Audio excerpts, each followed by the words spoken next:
পত্রিকা news channel থেকে আমি প্রজ্ঞা পারিজাত আছি আজকে একজন পুলিশ অফিসার দাদার সঙ্গে। ওনারা খুব সুন্দর সার্ভিস দিয়েছেন এই বইমেলার 12টা দিন, এবং তার জন্য মানুষজন এত আনন্দ করতে পেরেছে। বিভিন্ন দেশ থেকে এসেও এত সুন্দর পরিষেবা হয়েছে যে মানুষ খুব খুশি হয়েছে বইমেলায় এসে, একটা অক্সিজেন পেয়েছে। দাদা, আপনি কিছু বলুন, আপনার নাম? আমার নাম অমিত চক্রবর্তী, আমি ফায়ার অ্যান্ড এমার্জেন্সি সার্ভিসে আছি। আচ্ছা, এবং খুব ভালো লাগছে যে সবাই এসে জিজ্ঞাসা করছে, অন্তত যারা বয়স্ক মানুষ আছেন, যারা বুঝতে পারছেন না, তারা অনেকে এত অবস্থা খারাপ যে হাঁটতেও কষ্ট হচ্ছে, সেই সব মানুষগুলো এসে যে বই খুঁজছে, এটা খুব ভালো লাগছে দেখে। এবং আমরাও চেষ্টা করছি যতটা সম্ভব বলে দেওয়ার জন্যে, ম্যাপ যতটা সম্ভব ম্যাপ দেখে বলে দেওয়ার চেষ্টা করছি।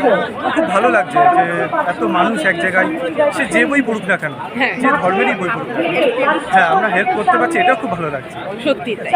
দাদা, আপনি কিছু বলুন। ঠিক আছে, আমি কিছু বলবো না, সাজিয়ে বলে হ্যাঁ, উনি যা বলেছেন এটাই আপনারও বক্তব্য, আমি জানি। নমস্কার, ধন্যবাদ আপনাদের সবাইকে।